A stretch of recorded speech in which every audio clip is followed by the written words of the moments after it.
Welcome to a deep dive on something I found really interesting. Oh, yeah?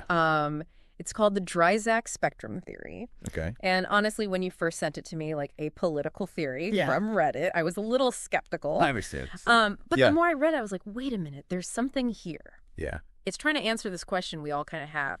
How do you figure out where someone is coming from politically Right. without just like lumping them into left or right? Exactly. Yeah. Yeah, that's that's exactly what this theory tries to do. Because the basic premise is that this whole left-right thing, this spectrum, Right. is just way too simplistic. Yeah. It's like trying to, I don't know, navigate a city with only a compass. Right. You get a vague sense of direction, but you miss all the nuances and the complexity of it all. So instead of a compass, what's this Dryzak thing offer? Well, it gives us this multi-dimensional model Okay. using not 2, but 3 H3 core values.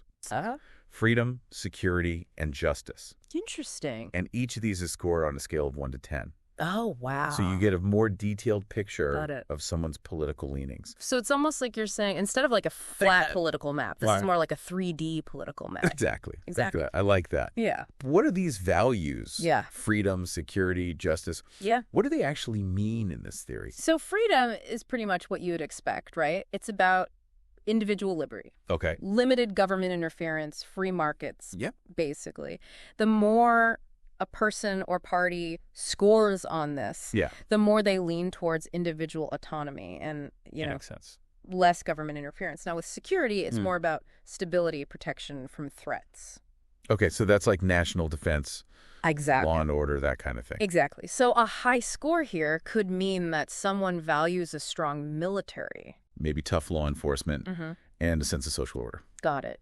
So freedom for like the individual, Yes. and security is more like for the group. Exactly. So then where does this justice value fit into all of this? So justice in the Dryzak spectrum really focuses on fairness Okay. and equity, Mm-hmm. addressing systemic inequalities, Right. promoting social mobility, Got it. ensuring that everyone has a chance to thrive. A high score here might mean support for, like got it. wealth redistribution or robust social safety nets, Interesting. that sort of thing. Okay, so these three things that everyone kind of, I guess, cares about to different degrees, Yeah. that alone seems like a much more nuanced way to look at this than Yeah. just left versus right. But it gets even more complex than that, right? It does, because the theory goes on to define 3 Okay. primary political viewpoints: Okay. politically left, politically right, and politically neutral. And these viewpoints emerge from how those 3 values, freedom, security, justice, Got it. can be combined. So before we get into those, can you give me an example? Like, how would those different values interact and actually create different positions? Imagine someone who scores high on both freedom and justice. So they might advocate for policies that both empower individuals, A and D, address social inequalities. Oh, okay. Like, for example, promoting access to education and healthcare. Okay. This could align with, say, a more progressive or left-leaning stance. I see. Now, on the other hand, Yeah. imagine someone who scores high on security but low on freedom. Okay. So they might be drawn to policies Yeah. that emphasize order and control, Uh-huh. even if those policies restrict individual liberties. Okay. So, for example, they might support stricter law enforcement Got it. surveillance programs or limitations on immigration. Interesting. So you start to see, even with just 2 values, how many different combinations you can get, right? Yeah, and then add the third one in, Right. and it gets even more complex. So let's talk about those viewpoints then, politically left, right, and neutral. Okay? What do they each generally mean in this theory? So the theory describes politically left as generally prioritizing social justice Okay. and equality. Okay. So often advocating for a stronger role for the state Yeah. in regulating the economy Yeah. and providing social welfare programs. They tend to score higher on that justice value Okay. and may be willing to compromise on freedom or security I see. to achieve a more equitable society. So they're kind of more focused on collective well-being, Exactly. even if it means maybe limiting Yeah. some individual freedom potentially. Yeah, it's a different prioritization of those values. Okay. Now, politically right, on the other hand, Okay. tends to emphasize tradition, order, right. and individual responsibility. They often advocate for free markets, limited government intervention, Yep. and preserving cultural heritage. They usually score higher on freedom and security, Okay. and may be more wary of policies that they perceive as infringing Yeah. on those values, even if those policies aim to achieve greater Right. social justice. So it's kind of a different set of priorities then. Exactly. That group. Yeah. Yeah. What about politically neutral? That's not something you usually hear about. Right. So how is that defined in the theory? So politically neutral is described as seeking a balance Okay. between individual freedom Yeah. and collective responsibility, Okay. often emphasizing pragmatism Mm-hmm. and evidence-based decision-making. Right. So they might support Yeah. a mixed market economy, Okay. environmental sustainability, Right. and international cooperation, Got it. aiming to find that middle ground Right. between the extremes of the other two viewpoints. So they're not ideologically bound to either left or right, but they're just kind of Exactly. trying So to find the best solution for most pragmatic. at hand. Right. Exactly. Yeah. Yeah. Looking at the evidence. It's kind of a refreshing concept, honestly, Yeah. especially Yes. given how polarized everything is these days. It's one of the key strengths of this theory Yeah. because Yeah. it acknowledges that not everyone fits neatly into this Yeah. left-right dichotomy. Right. That- Like, I'm starting to see how this theory could be really helpful in understanding not just individual beliefs, Yeah. but also how parties position themselves. Exactly. Yeah. Speaking of which, you mentioned that it's been used to analyze German political parties. That's right. And knowing your interests in German politics, Yeah. I thought we could dive into that next. Great. Yeah. So are you ready to see Let's do it. where these different parties Yeah. land on the Dreisack spectrum? I'm very curious. Yeah, let's see. Perfect. Let's start with the SPD, the Social Democratic Party of Germany. Okay. They're often considered a center-left party, Right. but how do they actually, shake out? Well, the source material actually gives a really concrete Yeah. example of how this works Okay. by providing the SPD's specific scores. Okay. So for freedom, they have a score of 7 out of 10. 7. For security, 5 out of 10. 5. And for justice, 6 out of 10. 6. Got it. Interesting. Right. So relatively high on freedom Yeah. and justice, Yeah. with more of a moderate score on security. Exactly. Which seems to fit with, the reputation. Right. I would agree with that. As a party that tries to balance Yeah. individual liberties Yeah. with social welfare. So they're not a purely left party Yeah. in the sense of prioritizing justice above all else. Right. They're committed to freedom, Yeah. which might explain why they sometimes struggle to balance their social welfare goals Yeah. with a more liberal Right. economic approach. That's an interesting point because it shows how, with this theory, you can start to see some of those internal tensions Yeah. within a party. It reveals those tensions. Right, And that you wouldn't necessarily see just on a left-right scale. Yeah, that's what's so fascinating about this model. Right, so by looking at these scores, you can not only see where a party is, Yeah. but also maybe what are those dynamics that are kind of Exactly. pushing and pulling them. Right, like driving. In directions. Yeah, driving their actions, their decisions. That's really interesting. Now, I'm curious about some of these other parties. You mentioned that the source Right. uses quotes from prominent figures to kind of illustrate each party's Yes. values. Uh-huh. Can we take a look at some of those? Sure, yeah, let's do that. Okay. Which party? Let's do a party that's kind of in contrast to the SPD, maybe the FDP, the Free Democratic Party. Right. Yeah, they're often labeled as liberal, Yeah. but in a different sense than Yeah. the SPD. Right, So let's see how Yeah, let's see how they stack up. what kind of quote did they use? The source links the FDP Okay. to a quote from Friedrich Hayek, Okay. who was a prominent economist Right. and advocate for free markets. Right. He said, Der Markt regelt sich selbst, Okay. which means the market regulates itself. Okay, the market regulates itself. So that definitely Yeah. sounds like a strong emphasis on Yes, freedom. Right. definitely. Limited role for the state. Yeah, I'm guessing their score on that value is pretty high. I would say so, yeah. Yeah. While the source doesn't give us specific scores Right. for every party, Okay. it suggests that, this quote, Yeah. coupled with their general advocacy for free markets, Uh-huh. would place them much closer to the Right. freedom Right. corner of that Dreisack triangle. Yeah. Then the SPD. So even though both parties are often No. labeled as liberal, Exactly. you can see how their understanding of what that means might be quite different. Exactly. Right, because the FDP is emphasizing individual economic freedom, Yes. and then the SPD is trying to find that balance Right. between freedom and social justice. And that's another strength of the Dreisac spectrum. Right. It really helps us to understand those different interpretations of political labels. Yeah. Because words like liberal or conservative can mean different things. Yeah, it's like we're going beyond just the label and really getting to the core of what are the ideologies behind it. The underlying values. Yeah, exactly. Yeah. That's really helpful. But I'm not going to lie. My brain's starting to feel a little to take in overloaded with all this new information. It is. So maybe we should take a break. Yeah, let's pause here. Let this all settle. And let these ideas sink in a bit. And when we come back, we'll explore some more of these parties. Sounds great. And even how this theory might apply to, like, our own beliefs. Yeah, stay tuned. Absolutely. We'll be right back. All right. Welcome back.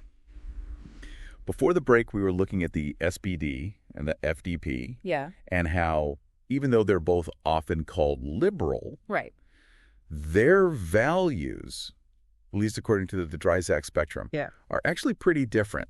It really showed how this 3D model can reveal nuances that, you know, a simple left-right spectrum misses. Yeah. But before we move on to other parties, I have a confession. Okay. When you first explained the three value, like freedom, security, justice, I immediately started trying to, like, place myself on that triangle. Like, where do I fit in? Yeah, I think that's a natural reaction. Yeah. Because this theory, it's not just some abstract political model. Right. It's a tool for self-reflection. Right. It prompts us to ask, where do I stand on these values? Which ones do I prioritize? Yeah. And how does that shape my political outlook? Yeah, and that's exactly where I got stuck. Oh. Because I was like, well, I value individual freedom, but I also value social justice. Right. So does that mean I'm, like, in the middle somewhere? Right. Or it's a great point. Does it depend on the issue? That highlights, I think, the dynamic nature of the Dreisac spectrum. Okay. Because your position isn't necessarily fixed. Right. It can shift depending on the context, the specific policy being debated, even your own life experiences over time. So it's not about finding, like, your one true spot on the triangle and just being like, this is it. Exactly. It's not about putting yourself in a box and saying, this is me forever. It's more about, like, understanding how these values... It's about, how they're interacting. Different situations, right? And how they influence your thinking on different issues. Right. Right. Yeah. And that's where it can be really helpful because instead of assuming someone is left or right, you can start to ask, well, what do you prioritize in this situation? Exactly, yeah. Is it freedom? Is it security? Yeah. Is it justice? And why? And I think that just that shift, right? Yeah. From judging someone's political position to trying to understand their underlying values can make the conversation this is less confrontational. Yeah, and maybe you can even find some common ground. Yeah, because even if you disagree with their conclusion, if you can understand their reasoning, their emphasis on a particular value, it just makes the conversation that much more productive. Okay, I'm starting to see how powerful that could be on a personal level. Yeah. But zooming out a bit, you mentioned earlier that this theory can also be applied to other countries as well. It can. Not just Germany. Yeah. So is that really possible, given how different... That's an interesting question. ...political systems can be? Yeah. I would say that while obviously the specific party placements and value scores would vary, I think the underlying principles of the Dreisac spectrum are probably universally applicable. Okay. Because after all, these three values, freedom, security, justice, these are fundamental human concerns. Yeah. They shape political debates across cultures and contexts. So it's almost like a common language for understanding political motivations, even if the words and the accents are different in each country. Yeah. So, for instance, imagine applying this theory to the U.S., right? We could analyze how different parties and movements prioritize these values and see how those priorities contribute to the polarization that we're seeing. It would be really interesting to see where the Democratic and Republican parties would land on the spectrum. Yeah, exactly. Right? Are they like completely opposite? Right. Or is there more overlap than we think there is? That's a great question. Yeah. And one that would require, a very careful analysis. Yeah. But I think even just speculating, we might find that certain issues like healthcare or gun control become more understandable when viewed through this lens of, these values. Right. Instead of just arguing about the policies. Exactly. You can start to see the values driving those policies. Yeah. So, for instance, someone who prioritizes security above all else might naturally support stricter gun control, even if someone who really values freedom sees those same measures as an infringement. Exactly. It's not about saying that one value is inherently better than another. Right. It's about recognizing that these values exist. Right. That people prioritize them differently. Yeah. And that those differences can lead to, genuine disagreements on how best to address these societal challenges. And that's okay. Exactly. Right. Yeah. Like, we don't have to all agree on everything. It's about understanding. But we can at least try to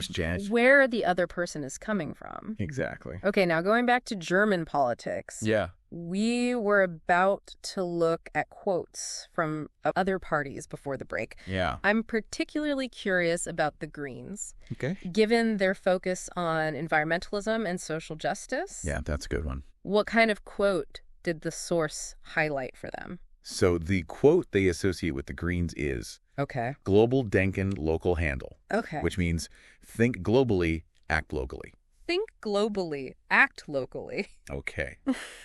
That's interesting. It's a very popular slogan within the environmental movement. Right. And it reflects, I think, their core belief in the interconnectedness of global issues. Right. And the need for, grassroots action. So I usually think of environmental issues in terms of justice, right? Protecting future generations, making sure that everyone has a healthy planet. Yeah. But this quote almost seems to tie in freedom as well. That's an interesting observation. Right. Yeah. Like the freedom to act independently at a local level to address those global challenges. Yeah, so it suggests that the Greens might occupy a more nuanced space on the Dryzak spectrum than simply being a justice-focused party. So maybe their position isn't just way over in the justice corner, but rather somewhere closer to the center. Maybe, yes. Acknowledging both justice and freedom in their goals.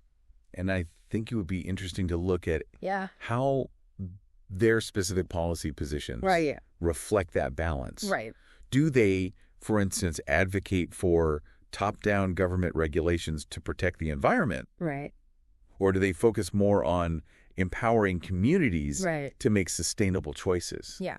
It shows how the theory is not just about finding the label, Yeah. It's about actually looking at the specifics. Of how a party... That's a framework for asking more informed questions. Their values into action. Having more nuanced discussions. You know what? Yeah. After all this, I'm finding this theory strangely reassuring. Oh, interesting. How so? Because it's so easy to get overwhelmed by the complexity and divisiveness of politics these days. Right. But this theory kind of brings a sense of order to it. Right. Like, there's a way to make sense of the chaos. Yeah. It reminds us that even these seemingly irreconcilable differences often come from different interpretations. Yeah, different interpretations of shared values. Shared values. Yeah, I love that. Right. It's a beautiful way to put it. So it's not about erasing the differences or pretending everyone's the same. Right. It's just about understanding where those differences come from. And respecting them.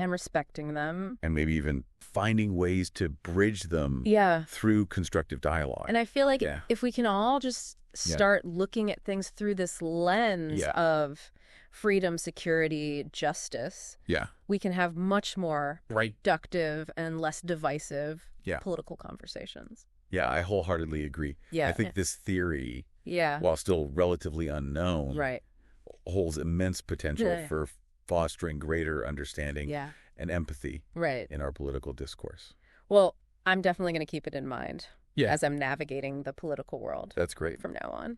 Yeah, I think it gives us... It's given me a new set of tools to understand not just the what of people's positions, but also the why behind them. Yeah, the motivations. Right, exactly. It's not just about what they believe, but why they believe it. Yeah, which seems so important. But we've covered so much ground already. Yeah, we have. And I feel like there's still so much to explore. Yeah. So maybe we should take a quick break. Let's do that. Let all these ideas sink in a bit before we jump into the last part of our deep dive. Okay, sounds good. Stay with us. We'll be right back. Welcome back to our deep dive into the Trident Spectrum Theory. It's been a fascinating discussion so far. It really has. Yeah. I feel like I have a whole new way of thinking about politics now. I agree. Like, it's given me a new language to use. It has. One that focuses on, like, values and motivations instead of just labels and... Rather than just slogans, you know? Yeah, those superficial aspects. It's been really helpful. And I think that's where the power of this theory really lies, right? Yeah, I agree. It could actually... has the potential to really shift. Our whole political discourse. Our political discourse.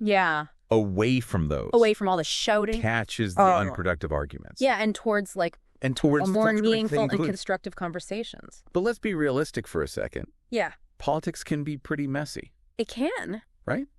It's not just about logic. Right. It's not always rational. There's emotion. Yeah. There's power struggles. Lots of emotions. So can a theory like this really make a difference? It's a good question. I don't think it's a magic bullet. Right. It's not going to solve all of our problems. Right. But I do think it offers a really valuable framework. Okay. For fostering greater understanding and empathy. Because if we can at least start Because we can recognize that different people have different values, then we can at least try to see the world through their eyes. To see things from their perspective. Even if we don't. Yeah, even if they're congruent. Even if we ultimately disagree with where they land. And it's not about erasing differences. No, not at all. Right. Or pretending. It's about acknowledging that everyone thinks the same. Yeah. And they often stem from acknowledging those differences and experience and engaging with them. And by engaging with those values, we can start to have more productive and respectful disagreements. Instead of just attacking each other's positions, we can ask questions like, why is this value so important to you? Right. Or what experiences have shaped your... Have led you to this view. Right. Yeah, those are great questions. It just gets to the heart. Yeah, they really move the conversation. Yeah. Beyond those surface level arguments. Right. Yeah. And get to the heart of what's at stake. And who knows? Yeah. Maybe in that process of understanding, we'll find some common ground. We might find that we actually discover that despite our differing positions. Right.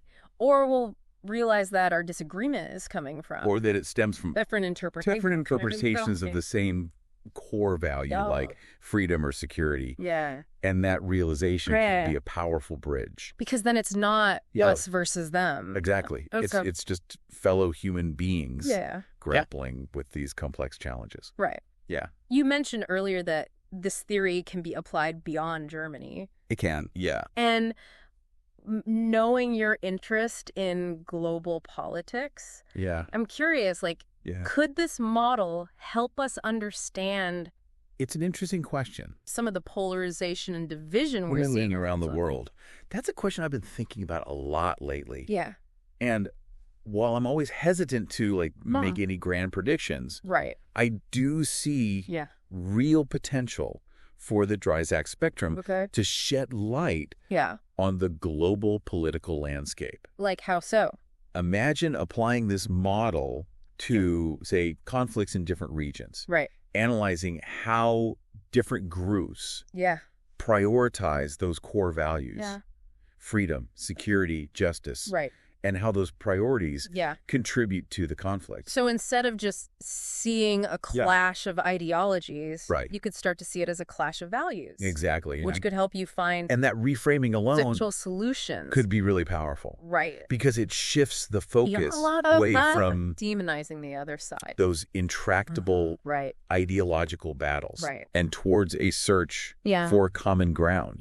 Based on shared human values. So even in the midst of conflict, there's often this shared desire for peace, stability, a better future. Exactly. And maybe by understanding those underlying values and motivations, we can start to build bridges across those divides. It's a lofty goal. It is, yeah. But this Trident Spectrum Theory gives us... It's a goal worth striving for. Yeah. And I think a tool. This theory offers us a valuable tool to maybe start moving in that direction. It really has. It's challenged our assumptions. Yeah. It's helped us understand political ideologies better. Yeah. And maybe even offered a little glimmer of hope. Yeah, a bit of for a less divisive future. It's been a pleasure exploring these ideas with you.